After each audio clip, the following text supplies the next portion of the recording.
Dewan Gubernur Bank Indonesia pada tanggal 18 hingga 19 Agustus 2026 memutuskan untuk mempertahankan BI rate sebesar 5,75%.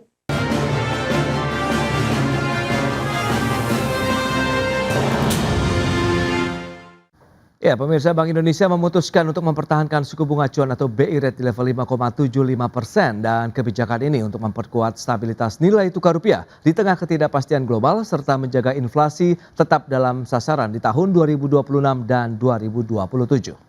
Rapat Dewan Gubernur Bank Indonesia pada tanggal 18 hingga 19 Agustus 2026 memutuskan untuk mempertahankan BI rate sebesar 5,75%, suku bunga deposit facility sebesar 4,75%, dan suku bunga lending facility sebesar 6,5%. Keputusan ini tetap konsisten dengan upaya memperkuat stabilitas nilai tukar rupiah dari dampak tingginya gejolak global akibat perang di Timur Tengah, menjaga pencapaian sasaran inflasi sebesar 2,5 plus minus 1% pada tahun 2026 dan 2027, serta mendukung pertumbuhan ekonomi yang berkelanjutan. Demikian pernyataan penjabat sementara Gubernur Bank Indonesia Destri Damayanti terkait keputusan rapat Dewan Gubernur BI yang menahan suku bunga acuan atau BI rate di level 5,75%. Bank Sentral juga mempertahankan suku bunga deposit facility dan suku bunga lending facility. Destri menambahkan keputusan tersebut konsisten dengan upaya memperkuat stabilitas nilai tukar rupiah di tengah tingginya gejolak global akibat konflik di Timur Tengah. Selain itu, untuk menjaga inflasi tetap di rentang 2,5% plus minus 1% pada 2026 dan 2027 serta mendukung ekonomi berkelanjutan. Sementara itu, kebijakan makro prudensial longgar terus diperkuat dan sistem pembayaran diarahkan untuk mendorong pertumbuhan ekonomi melalui peningkatan kredit, pembiayaan ke sektor real dengan tetap menjaga stabilitas sistem keuangan. Berbagai sumber IDX Channel. Baik pemirsa, untuk membahas tema kita kali ini, jaga stabilitas ekonomi, Bank Indonesia tahan BI rate 5,75%. Kita sudah tersambung melalui Zoom bersama dengan Bapak Roy Nicholas Mande, Chairman Affiliation Global Retail Association, kemudian juga ada Bapak Muhammad Faisal, Direktur Eksekutif Core Indonesia. Langsung saja kita sapa ini. Halo Pak Roy, apa kabar? Kabar baik, semangat pagi. Yes, semangat pagi. Terima kasih Pak atas waktu yang disempatkan. Kemudian Pak Faisal, apa kabar Pak? Kabar baik, selamat pagi juga. Baik. Terima kasih atas waktu yang disempatkan dan tadi sudah disampaikan ini Pak Faisal terkait dengan rapat Gubernur BI begitu ya per Agustus ini yang kembali menahan BI rate kita di 5,75%. Apakah ini sudah sesuai dengan konsensus ekonom sendiri Pak? Sudah Mas. Jadi kalau bahkan dari kami sendiri, dari Core sendiri memang memprediksikan juga tetap untuk mempertahankan tingkat suku bunga acuan ya untuk saat ini. Karena pertama kalau kita melihat urgensi untuk menaikkan belum ada ya kemarin ketika ada tekanan yang begitu besar terhadap rupiah sehingga sempat di atas 18.000 rupiah per US dollar itu kan memang untuk menaikkan tingkat suku bunga acuan juga ya kemarin sebetulnya kan instrumen untuk menjinakkan rupiah kan sebetulnya ada beberapa ya termasuk menggelontorkan cadangan devisa ada DNDF.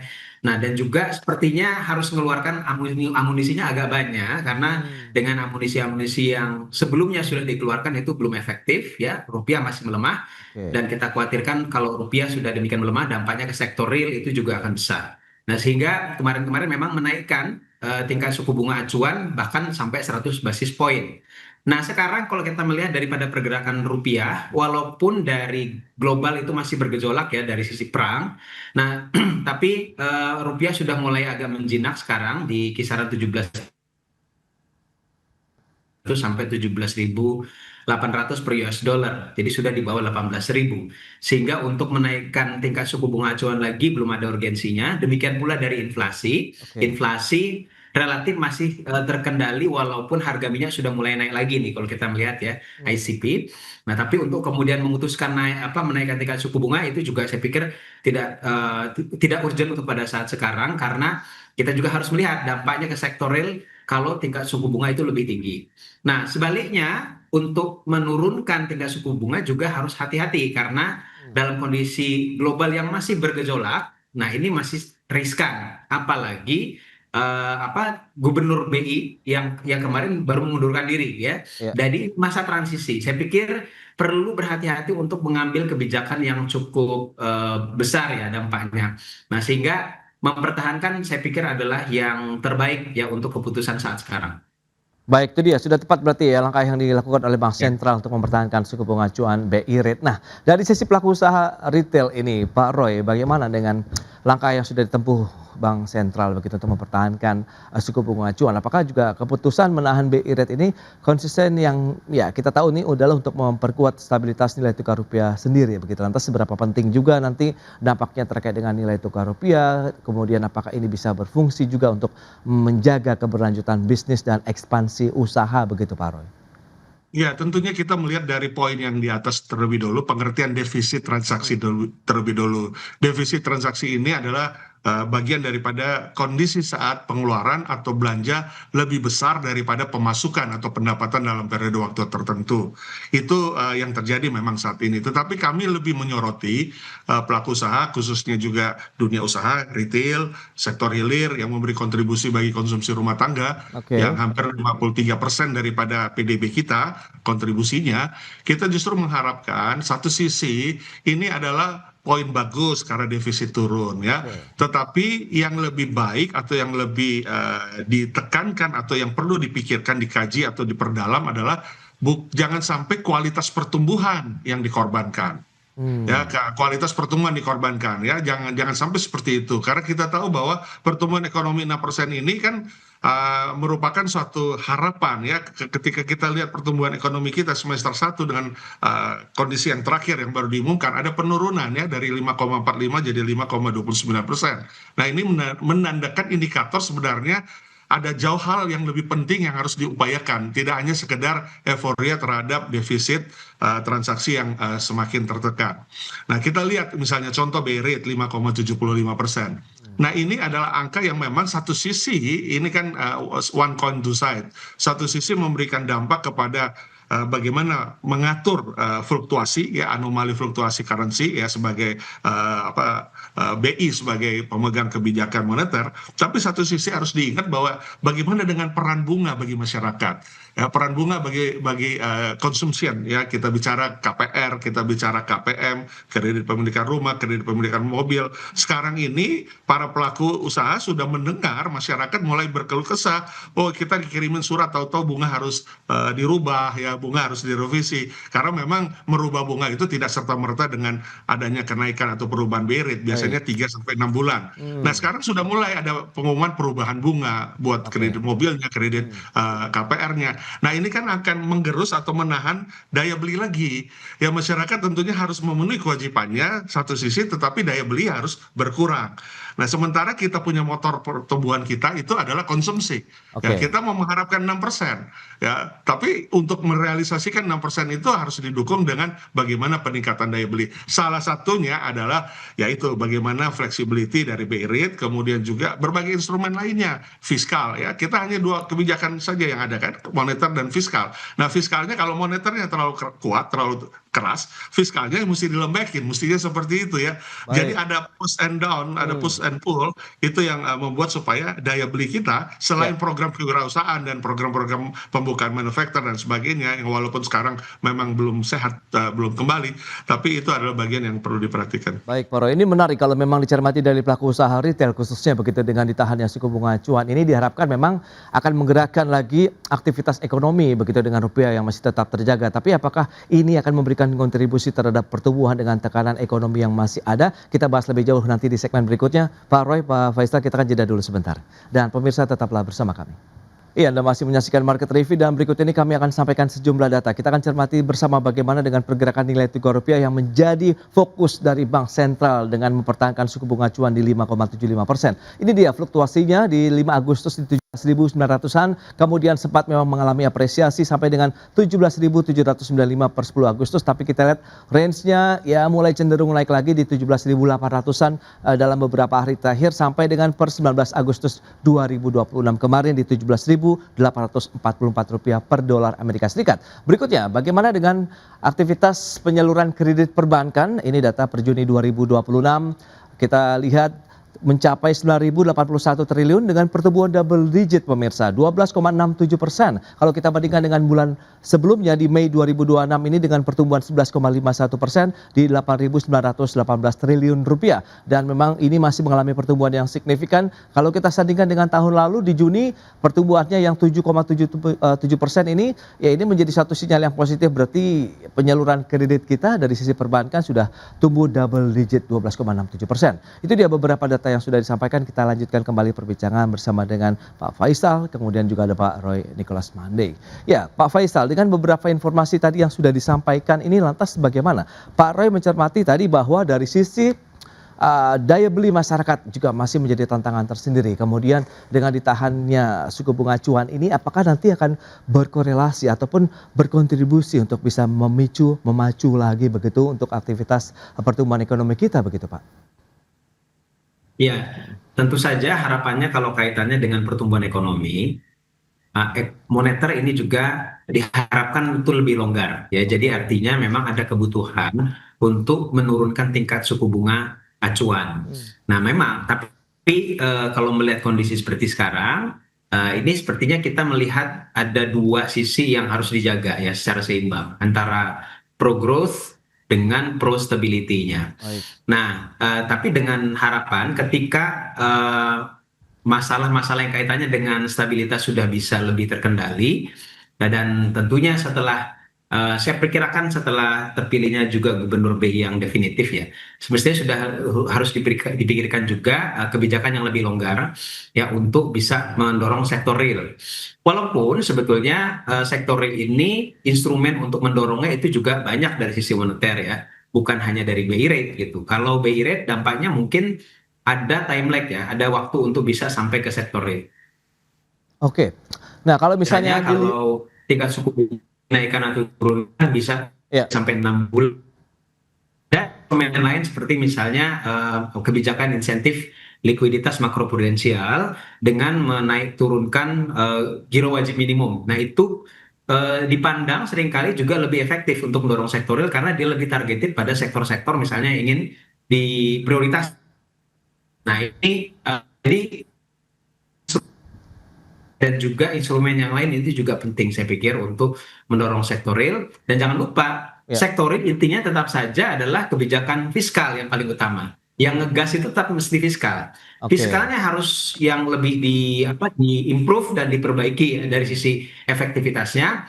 Moneter itu mensupport. Gitu. Oke, itu berarti memang bauran kebijakan lagi nih yang akan menjaga aktivitas ekonomi kita. Nah Pak Roy, kalau memang tadi diharapkan ada kontribusi juga dari sisi moneter. Nah kalau fiskalnya apa yang dibutuhkan teman-teman pelaku usaha retail nih dari sisi fiskal? Perpajakankah, kebijakan, insentifkah atau apa nih Pak? Iya, salah satunya adalah improve tax base ya, perluasan basis pajak yang harus melalui digitalisasi dan formalisasi ekonomi, bukan hanya sekedar menaikkan beban pelaku usaha yang sudah patuh atau sudah berjalan. Improving tax base itu menjadi satu hal yang penting. Kemudian saya ada menambah beberapa poin juga yang perlu tetap dicermati ketika kita memasuki semester kedua di paruh tahun 2026 di kuartal keempat ini, itu adalah bagaimana memprotek purchasing power. Jadi menjaga harga kebutuhan pokok dan beli itu menjadi hal yang sangat penting, tetap kami suarakan. Kemudian bagaimana juga pemerintah tetap push private investment ya, karena memberikan insentif yang benar-benar membuat perusahaan invest, hire and expand ini sangat hal yang penting untuk bisa adanya tenaga kerja lagi yang bergeliat. Ya, kemudian juga productive spending ya. Jadi pengeluaran pemerintah ini harus dikejar karena memang ini menjadi fenomenal setiap tahun, hanya 70-80% saja yang tercapai belanja pemerintah. ini harus diarahkan kepada infrastruktur yang produktif, ya, kemudian pendidikan, ya, hal-hal yang sifatnya industrialisasi atau food energy security. Dan terakhir tentunya bagaimana penguatan terhadap domestic industry. Jadi ada banyak hal memang yang kita harus lihat, tetapi tidak hanya pada poin ini saja kita sudah euforia dengan defisit ini, tetapi biarlah target yang 6% yang memang didengungkan itu bisa achievable, ya. Ketika konsumsi juga pulih, ya, kemudian investasi swasta bergerak, ya, industri tumbuh. Kalau hanya mengandalkan belanja pemerintah, saya kira akan sulit untuk sustainable. Jadi ya ini orkestra yang harus tentu dibangun dari waktu ke waktu sampai saat ini. Oke, itu dia orkestrasi yang perlu dibangun. Nah, kalau kita lihat keterlibatan swasta ini, lantas bagaimana Pak Faisal agar bisa mendorong lagi aktivitas ekonomi kita lebih lanjut dengan beragam tadi kebijakan-kebijakan sebenarnya sudah dilakukan, insentif, kemudian juga subsidi pun juga masih diberikan ya, baik pelaku usaha, masyarakatnya sendiri dengan tadi dari sisi moneter dengan BI rate yang masih ditahan. Apakah kombinasi ini sudah bisa cukup ideal begitu Pak? Ya, jadi pertama saya sepakat bahwa pergerakan sektor swasta itu banyak bergantung daripada bukan hanya direct spending dari APBN, tapi juga kebijakan fiskal secara lebih luas. Ya, diantaranya adalah pembelian insentif dan disinsentif, termasuk juga arah desain daripada program-program yang menjadi prioritas pemerintah. Nah, yang perlu dipahami adalah bahwa ekonomi kita ini sebagian besar digerakkan oleh swasta. Jadi fungsi daripada kebijakan fiskal itu justru adalah bagaimana supaya swasta ini bisa melakukan ekspansi yang sebesar-besarnya dan juga lebih inklusif ke pelaku dan juga masyarakat menengah ke bawah. Nah, inilah peran daripada kebijakan-kebijakan insentif dan disinsentif di samping direct spending yang sekarang banyak diarahkan untuk program-program prioritas, dan saya sebetulnya tidak hanya ingin membatasi sebetulnya pada program-program prioritas MBG atau koperasi saja, karena sebetulnya peran spending pemerintah itu jauh lebih luas ya, walaupun sekarang ada prioritas pada sektor-sektor tertentu. Nah, kita perlu lihat pada sektor yang paling besar itu tetap harus menjadi fokus pemerintah juga. Ya, yang paling besar itu yang dari sisi kontribusi terhadap ekonomi maupun dalam penciptaan lapangan pekerjaan. Paling tidak di 3 besar itu industri manufaktur, perdagangan, dan juga pertanian. Nah, jadi ini yang akan menopang, saya pikir, dari bukan hanya pertumbuhan ekonomi, tapi juga dari distribusi ke yang menengah ke bawah. Oleh karena itu, insentif disinsentif pada sektor yang besar-besar ini harus betul-betul juga tepat, jangan ada yang kontraproduktif. Satu lagi juga adalah bahwa seringkali sektor swasta itu dipengaruhi atau terganggu juga oleh ketidaksinkronan antara kebijakan satu dan kebijakan yang lain, antara kebijakan kementerian yang satu dengan kementerian yang lain. Nah, ini sebetulnya ada faktor fiskal, ada faktor peran daripada pemerintah yang tidak harus tadi mempersoalkan besar anggaran ya dari sisi direct spending, tapi sinkronisasi. Baik. Karena ketidaksinkronan ini punya dampak yang besar bagi sektor swasta. Jadi artinya kalau pemerintah membenahi sinkronisasi kebijakan, tidak ada yang saling kontraproduktif, ini punya peran yang besar juga untuk mendorong sektor swasta dan juga artinya bagi pertumbuhan dan pemerataan ekonomi kita. Gitu, Mas. Baik, itu dia intinya memang sinkronisasi kebijakan dan kebijakan yang tepat sasaran begitu. Kita akan bahas lebih jauh lagi nanti apakah misalnya BI rate bertahan cukup lama begitu, adakah risiko yang juga perlu kita cermati. Kita bahas lebih jauh di segmen berikutnya. Kita akan jeda kembali sebentar ya Pak. Dan pemirsa, kami akan segera kembali usai pariwara berikut ini.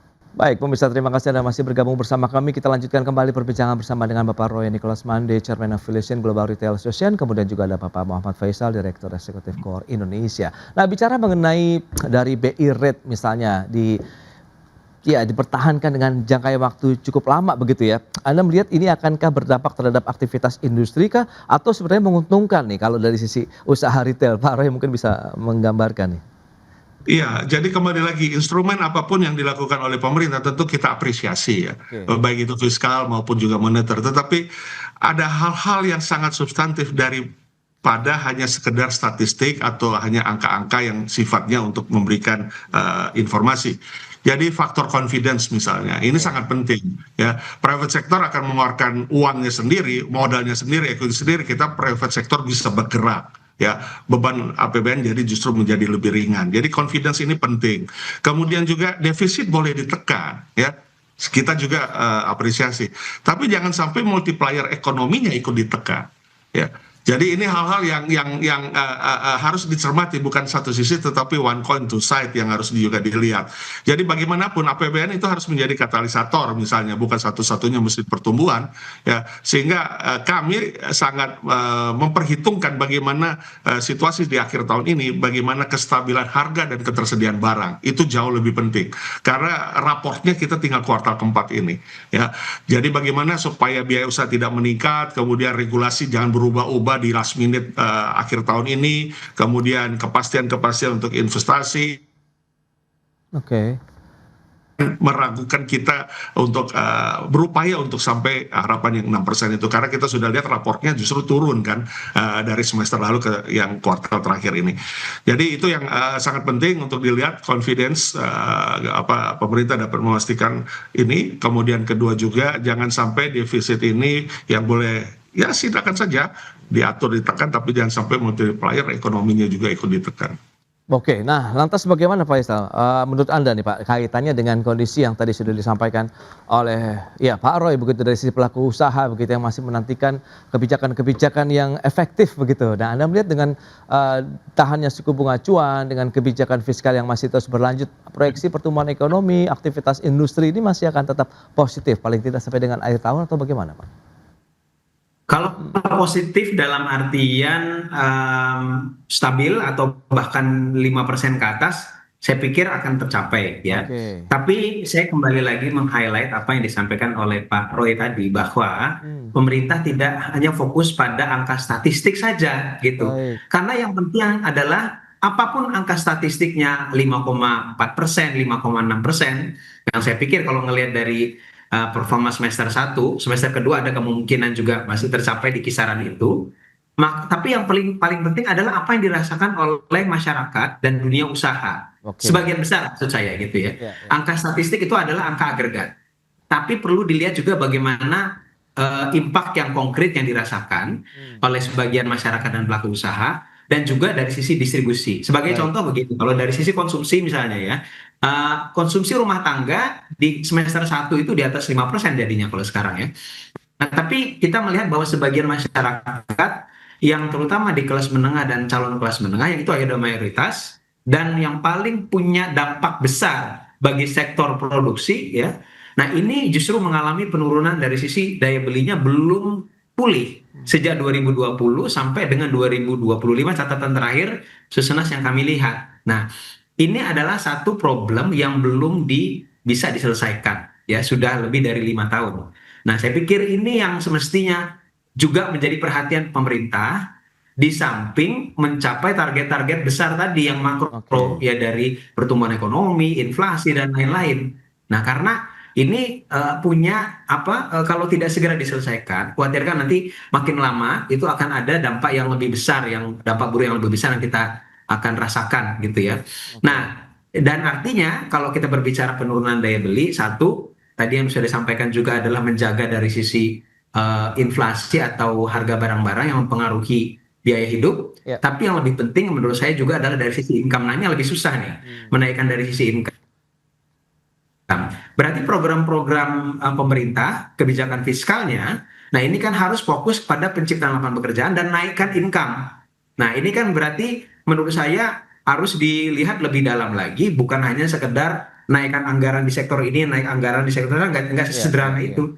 Tapi bagaimana juga didesain programnya gitu. Kalau desainnya salah, ya tetap saja tidak akan bisa menyelesaikan permasalahan penurunan daya beli ini. Itu Mas. Baik, yang penting memang setiap kebijakan yang akan dikeluarkan oleh pemerintah tadi, ramuan kebijakan fiskal maupun dari moneter ini harus ada kajian yang bisa melihat bahwa program ini nanti outputnya akan seperti apa, begitu dampaknya luasnya seperti apa terhadap masyarakat sendiri yang merasakan begitu di tengah kondisi ekonomi saat ini. Yang penting adalah menjaga daya beli masyarakat sehingga aktivitas industri kita juga masih bisa melaju untuk mendukung pertumbuhan ekonomi di tahun 2026. Ini Pak Faisal, kemudian Pak Roy, terima kasih banyak atas informasi, update, dan juga insight yang sudah diberikan kepada pemirsa. Selamat melanjutkan aktivitas Anda kembali, salam sehat. Sampai berjumpa kembali, Pak Roy, Pak Faisal, terima kasih.